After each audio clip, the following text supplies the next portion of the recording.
Hello, I'm Elaine, the Ninja Life Coach, and welcome to my channel today. Today I'm going to talk with you about some things that have just been on my heart lately, some things that happened to me during the course of my widowhood, and a few things that happened to me prior to that. So just grab a cup of coffee and relax. I'll be right back.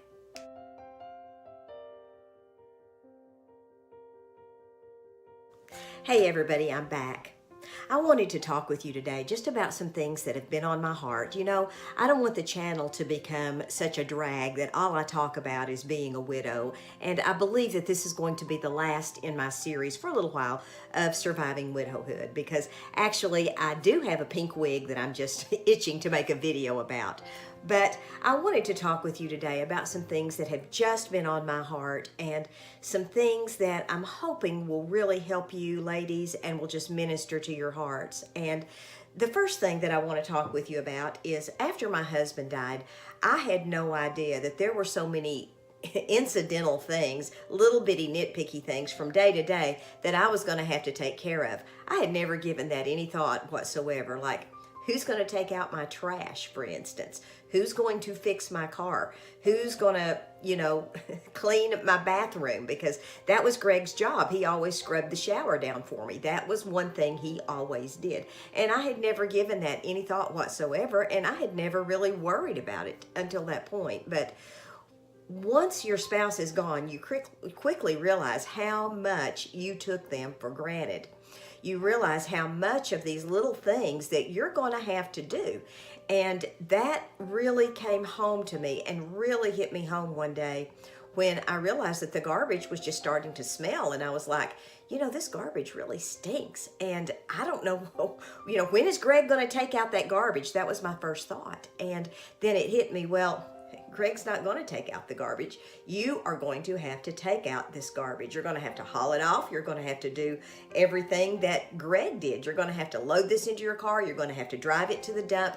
You're going to have to dispose of it. And not just this one time, but you're going to have to do it week after week after week after week. Now that and many other little incidental things was kind of the thing that got me to thinking maybe I needed to downsize my house, because my husband and I lived in a rural area, and we lived on 2 acres of land. I had to get someone to come and mow my yard. I have extensive allergies and I can't really get out and mow very much. So I did it, but I sneezed for 3 or 4 days afterwards. And so I eventually had to get someone to come out and cut my grass for me and weed eat. Well, that was $75 every time these 2 guys came out and mowed and weed eated my yard. And during the summer, when it would be hot, that might be fine. We could go every couple of weeks. And in the winter, when you don't have to have your grass cut. But in the spring, when your grass is growing and your weeds are taking over your yard, that was something that had to be done every week. And that was something that Greg always handled. Now, I'm not talking about this to make anyone depressed or to make anyone feel upset or miss their loved one, but these are just some things that I wanted to talk with you about today, because mainly I wasn't prepared for all that. I wasn't prepared to have to do all this and run a household entirely by myself, because I hadn't done it in so long. But I became accustomed to it. I did it, I adjusted, and I eventually moved to a condo where I didn't have to worry about a lot of that stuff. And that was a really good move for me.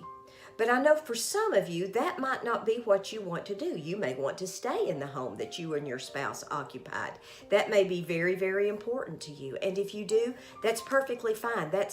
A condo is not the answer for everyone. That was my answer, but it might not be yours. Another thing that I want to talk with you about today, and this is something that a lot of ladies have spoken with me about, and it's something that I personally experienced during the time prior to Greg's passing. And as a caregiver, you want to do everything you can to make the person as comfortable as possible. And with Greg being sick for so long, he was sick for 13 months, and with him being sick for that long, his disease progressively got worse. And it was almost like he got sick and was diagnosed in January on Valentine's Day, actually, which was our anniversary. And then He actually, the November after that, he started a downhill decline when they put him on radiation to go with the chemo, and he never recovered from that. He went into the hospital, and he never drove a vehicle since that day. I drove everywhere we went. I drove him because he just didn't have the strength to drive. And I want to just encourage you, if you're going through a process where you're a caregiver for someone, it can be very, very mentally challenging. It can be very physically challenging. It can be exhausting in just so many areas. So once your loved one passes away, your strength is not going to come back right like that. It's going to take a little while for you to get acclimated back into the real world. I know after Greg passed away, my brain felt like it was mush. It felt like jello. I had not had an intelligent conversation really with anyone other than Greg and maybe, the girls, our daughters, in months. And that was very, very hard for me to just get back into the groove of things, get back into life situations. So I want to encourage you in that instance, if you are going through something like that, your brain does come back. You are able to interact with people again, and you do start to slowly take those steps back towards wellness. Because after you have lost a loved one and you've been their caregiver, during that time, you become really focused on that person that you're taking care of, and you neglect yourself. Well, now is the time for you to take care of yourself again, and I'm going to urge and encourage you to do that. Another thing I wanted to talk with you guys about today, and I don't know if any of you had a spouse that went through chemotherapy. When we got all the paperwork and everything, and the things that Greg had to sign, the forms and everything, and what to expect when your loved one's going through chemotherapy. Let me just say, if you haven't had that experience, it is a very, very difficult time for the person going through chemotherapy, but it is also a difficult time for the spouse, the caregiver, whoever is the primary caregiver of that person. That is a very rough time for them, because there are changes that take place in the brain of the person that's taking chemotherapy. And this is not something that is readily talked about, because widows, I don't know whether that's good or bad, but fortunately or unfortunately, we have a tendency to romanticize things, and we have a tendency to kind of downplay things that may have happened at a time like that. And I can tell you that chemotherapy was very, very hard on my husband's brain. It changed him in some way. He really became hyper-focused on a lot of small little detail things, and he really couldn't let a lot of that go. And he was sort of like that beforehand, but it became worse in some ways after chemotherapy. And there is actually a term for it, and it's called Chemo Brain. And if your loved one experienced that, take heart. It's not them that's doing the talking, it's the chemo. It's the chemicals that are, that totally infuse their brain and their body, and they're dealing with things that we just can't possibly imagine. So that's a time for us to exercise God's grace and God's mercy to the person who maybe is irritable, maybe isn't themselves. And I know I've got some friends who have described this experience to me, and their experiences, maybe their husband talks more than they used to, maybe their husband is a little bit more irritable, maybe their husband has just been outright mean, and that can certainly all happen during that chemotherapy time.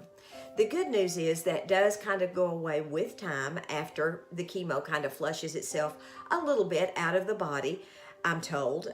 I did not have that experience myself because Greg was on chemo, a lot.